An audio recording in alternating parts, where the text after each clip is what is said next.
My older sister that went no contact with our family 10 years ago gave me a harsh reality check, and now I'm questioning everything. Older sister responds, my older sister, 31 female, we will call her Jessie, went no contact with me and the rest of the family close to 10 years ago. I was 13 when this happened, and all I remembered was I came home from school with my other siblings, and both of my parents told me that Jessie was no longer a part of our family and that she chose Satan of her family, and I remember being crushed. I think I cried when they first told me because I felt like she just abandoned me. After that conversation, my parents banned us from speaking about Jessie and removed all photos of her around the house. The months that went on without Jessie, the more I grew to hate her and got angry that she chose Satan over our family. Meanwhile, for me, I stayed very much loyal to my parents. I studied the Bible day and night and was active in my church, just so I could prove to my parents I was not like Jessie. At 16, my parents signed off. I got married to my now husband. Then 6 months after our wedding, I got pregnant with my first child, and I had a tough birth. It was an at-home birth, and to put it in simpler terms, I almost died. I lost a lot of blood, and on top of that, went into heart failure.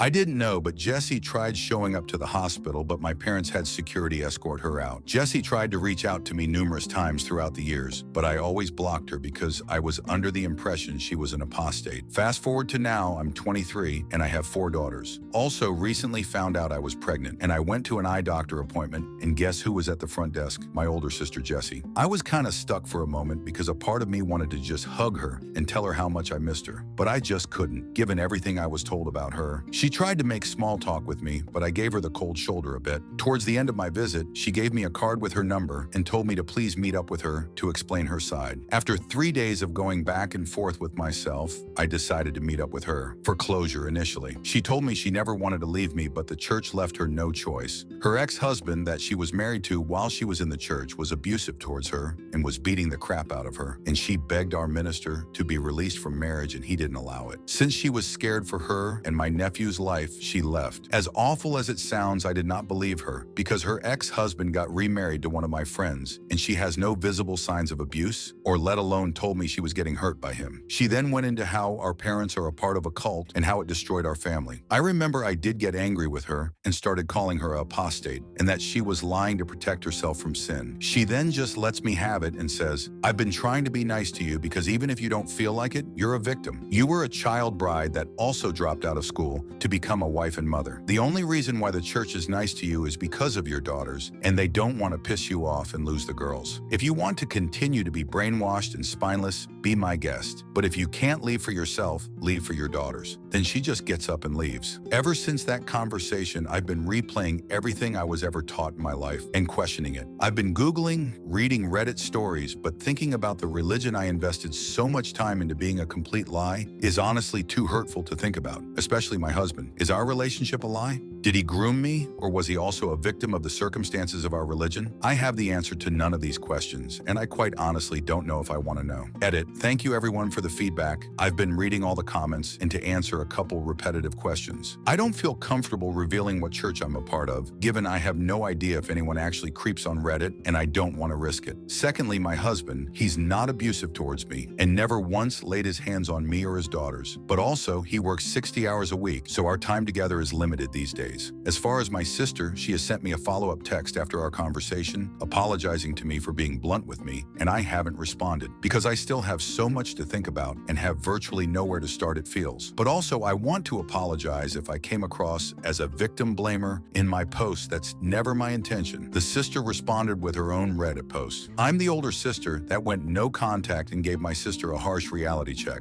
I saw that my sister posted here, and the post gathered a lot of traction, so I thought it would be necessary to share my side. I'm Jessie and her story, and I commented on her post. I don't remember her exact username, but I'm here to offer a bit of better context. My little sister is in a religious cult that she's willingly participating in, and in my opinion, putting my nieces in potential harm's way. I know she sees me as some devil that was sent by Satan to tempt her, but I'm most definitely not that. I'm not going to say what church to protect my sister. However, she should face some accountability given she's an adult now. But to start from the beginning, we come from a big family of 8 siblings, total of 6 boys and the other two, which are me and my sister. I pretty much raised my siblings being the third oldest, especially my younger sister, and it kind of hurt that she brushed past that in her post. But moving on, I looked after her and my siblings until I was married off, which was when I was 18. And it would probably be 16 if I wasn't firm about finishing high school. But I didn't want to get married, and the only reason why I married my ex-husband was because he was the only suitor at the time in the religion. That was okay about me continuing my studies and go to college. I regret that now, given he was lying. He got me pregnant right away and was a physically hurtful person. I'm not going to go into detail, but he would have most likely unalived me or my son if it wasn't for me leaving when I did. My son was also the main factor in why I left, so it's baffling to me that my sister has 4 daughters and does not ever have the urge to leave. Instead, continue to listen to these same men who told me I needed to stay with my hurtful husband because it was a testament from God that I needed to get through it with my husband. Then my birth givers, honestly, they should be in jail if you ask me. Especially my father, he's a crappy person. I saw him fist fight with my brothers regularly back when he was like 200 pounds and my brothers were like 80 pounds. He has never hit me personally, but I have seen him quite literally knock the wind out of my mother, and we were conditioned to think that was normal, and it wasn't. I know my sister's not going to like me bringing in our parents because the way her life is now is thanks to them. But I mean, it has its benefits because she's probably the golden child for them because she is not the difficult child and is the one who does what she's told. Now, her husband, he's 35 years old. So yes, he was 28 marrying a 16-year-old. Before you ask, how is that legal? In my awful state, you can get married at 16 with parental permission. And on top of that, the age of consent is 16 years old. So everything was legal. I remember when I first heard she was getting married, her husband, I tried everything in my power to stop the marriage from going through. I got the police involved and they were absolutely useless because of the First Amendment. And on top of that, they privately interviewed my little sister and she basically said she's not being forced to do anything against her will. So there's nothing the cops could do. I still get mad at this situation to this day. Luckily, her husband is not hurtful. She got extremely lucky there, but he's still horrible in my opinion. It's absolutely ridiculous how she has either been pregnant or had a baby on her hip the entirety of their marriage so far. She couldn't finish high school because of the lack of help with the baby, plus he nearly unalived my sister when he pushed for an at-home birth knowing she had preeclampsia, and he also threatened me with a restraining order when I tried to go see her in the hospital. Now back to our conversation 2 weeks ago, you really hurt me when you didn't believe me about my abuse. Like, I was honestly devastated that you would believe a man who signed his rights away as a father to protect his image than me, your sister. But I also know you're extremely naive and have been severely brainwashed. So I'm not mad at you, but I was indeed hurt by you. Given everything you ever told me, I believed you without any hesitation. Also, when you didn't want to bring your daughters to meet my kids, that hurt me also. Especially, seemingly, you didn't want to acknowledge my kids when we met up. I'm saying this because I want you to know that your actions do have cause and effect on other people, because I don't think you understand that fully. I hate that I have resorted to a Reddit post to get your freaking attention, but maybe once you see the countless people in here saying the same thing, maybe you would realize I'm on your side, and I've always been on your side. The people in that organization only care about you and your family because you have daughters, and you're still willing to pop more kids out for them and blindly follow them. Again, I will repeat myself, I will help you if you let me, but as of right now, you're not letting me.